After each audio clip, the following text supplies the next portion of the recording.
یاد ساتي چې الله تبارک وتعالى د پرهیزګارانو سره دی او بیا د منافقینو ذکر فرمایل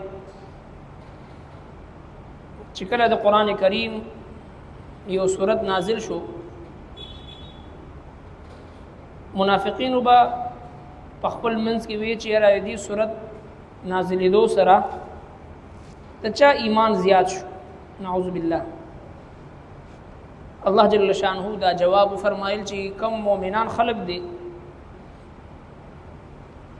د مؤمنانو ایمان د قران کریم نازلېدو سره زیاتی د قران کریم لستلو سره ایمان زیاتیږي د قران کریم اوریدلو سره ایمان زیاتیږي د قران کریم په قران کریم باندې غور او فکر کولو سره ایمان زیاتیږي د قران کریم په مجلس او په محفل کې ناست سره ایمان زیاتیږي وَإِذَا تُلِيَتْ عَلَيْهِمْ آيَاتُهُ زَادَتْهُمْ إِيمَانًا چې کله مؤمنانو باندې د قران کریم تلاوت وشي نو د ایمان زیات شي نو لہذا د سورت نازلېدو سره د مؤمنانو ایمان زیات شو او چې کوم خلق هغه خلق دي چې د هغوی په زړونو کې مرض دي د نفاق او د کفر منافقت دي نو فزادتهم رجسا الى رجسهم د هغوی هغه پلیتۍ د پاسه نور پلیتي هم زیات شو ځکه چې مخکې د لږو صورتونو منکرو اوس چې صورتونه زیات شو نورم انکار پکې راغی او د هغوی هغه نفاق او په کفر کې نورم زیاتوالی راغی نو په دې کوم نه چې کوم آیتونه مبارکه دي آیت نمبر 146 په دې کې هم دغه منافقینو ذکر دی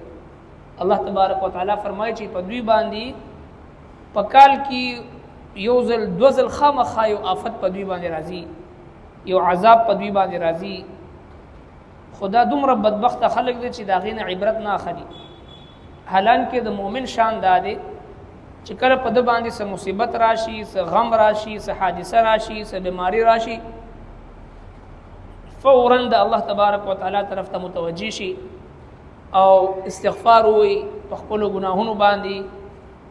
د ندامت اظهار وکي پښمنتیا اظهار وکي او خپل اعمالو طرف ته متوجه شي یره ما نه صدا سي کمزوري کو تحقیق بنی شي چې پاغي باندې د الله تبارک وتعالى طرف نه یو ازمایش راغی یو گرفت راغی یو غم او مصیبت راغی خدا منافقین چې دوی با په کال کې یو ځل یا دو ځل په دوی باندې یو حادثه یو غم یو مصیبت چې کله د بیماری په صورت کې کله به د رازو د فقر او فاقې په صورت کې او کله چې د قحط په صورت کې په دوی باندې یو مصیبت براغي کال کې یو ځل دو ځل کله به د دوی رازونه فاش دوی چې کم سیزو د نبی صلی الله علیه وسلم نه پټو د مؤمنانو نه پټو هغه الله تبارک وتعالى ښکارا نو دوی شرمیدل رسوایی او ذلت سره مخ شو خو بیا هم د دوی احساس نه کیدو او نه بدی چې دوی توبه استل او نه دوی نصیحت حاصلو دا غینا او دویم آیت مبارک فرمایي چې کله یو سورت نازل شو نبی کریم صلی الله علیه وسلم با صحابه کرام را جمع کو او هغه سورت به د تلاوت او فرمایل نو دی منافقینو په خپل منځ کې یو بل ته وکړو چیرې موږ ته خو ګوري نه او بیا به مخ واړو په قلار شانتی دی مجلس نزان وېستو او لا بڑل الله تبارک وتعالى فرمایي چې دوی زما د محبوب پیغمبر د مجلس نه پاسې دو زبر د دوی زړونه د ایمان نه واړو ما د دوی زړونه هغه چې د هدایت نه واړو او دا داسې خلق دي چې دی پوهیږي نه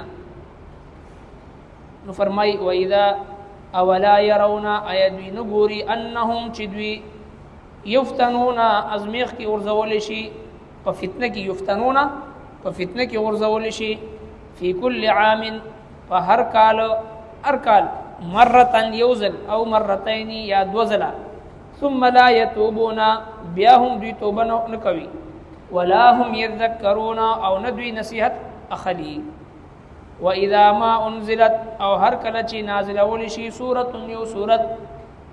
نظر بعضهم الى بعض نو ګوري زین د دوینا زینوتا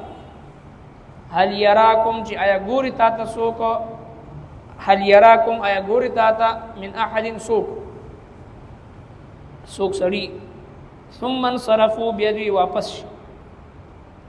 صرف الله قلوبهم واړول الله جل شانه زړونه د دوی بانهم زکه چې دوی قوم داس خلق دي لا يفقهون چې پوه نه لري نو یو دا چې په کال کې په دوی باندې یو دوزل حادثه راشي په کال کې یو دوزل په دوی باندې مصیبت راشي قحط پر راشي نور عذابونه پر راشي نو الله تبارک وتعالى فرمایي چې ثم لا يتوبون ولا هم يذكرون نه توبه باسي او نه چې د نصيحت قبلې د مؤمن شان دا چې کله هم څه حادثه پریشانی مشکلات تکلیف و تراشي فورا توبه استغفار شروع کی چیرې کې دې شي څه ګناه را نشوي وي الله رب العالمین زما گرفت کو په دنیا کې د آخرت دایمي عذاب نه اوساتلم او په دنیا کې چې د خپل ځان ته متوجي کړم نو توبه او استغفار صدقه خیرات رجوع الى الله الله تبارک وتعالى طرف ته متوجي شي ځکه حضرات علماء کرام فرمایي چې کله هم د یو بیماری یا د یو غم او د مصیبت د وجنه یو سړی د الله تبارک وتعالى طرف ته متوجي شو د الله په ذکر کې مشغول شو توبه استغفار طرف ته متوجي شو زړه د الله تبارک وتعالى نه ویریدو د آخرت فکر ورسره پیدا شو دا دې خبره علامت دی چې الله جل شانه په د باندې امتحان راوستي دی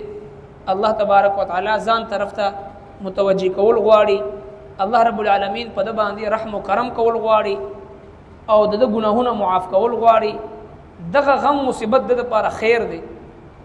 د لپاره د خیر ذریعہ ده او چې کله هم د یو غم یو بیماری یا د مصیبت په وخت کې یو سړی د الله نه لری شي ګیلې شکوې شروع کی او د الله تبارک وتعالى په تقسیم باندې اعتراض شروع کی او د ناشکرۍ کلمات ویل شروع کی نو بیا ځان په اول پکار ده چې دغه بیماری دغه غم دغه مصیبت د باندې د الله عذاب دی یو بیماری چې دی یو مصیبت یو پریشانی دا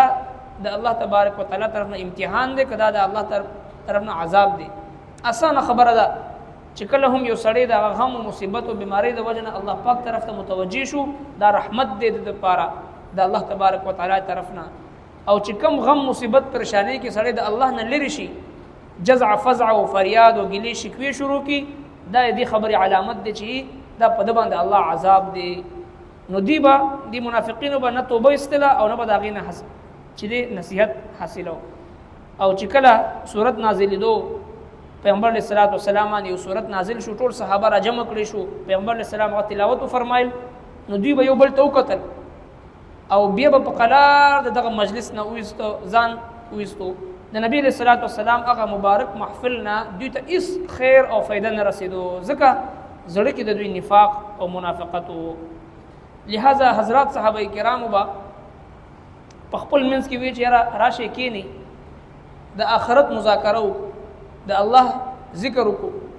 او فکر آخرت په باره کې یو څه خبرې وکړو چې زموږ ایمان تازه شي یقینا چې کله هم سم مسلمانان خپل منځ کې کېنی د الله ذکر د الله د محبوب پیغمبر تذکرہ او د مرګ نه بعد چې کوم راتون کې دایمي ژوند دی دا غي مذاکره په خپل منځ کې وکړي نو دا د الله تبارک وتعالى د یادګیرنې لپاره د الله تبارک وتعالى د ذکر لپاره ډیر اهم عبادت دی او دغه شان دي چې کله یو محفل د ګناه نه ډک شي د غیبتونو نه ډک شي او د الله د نافرمانی نه ډک شي دا د مؤمن لپاره وبال ګرځي نو لہذا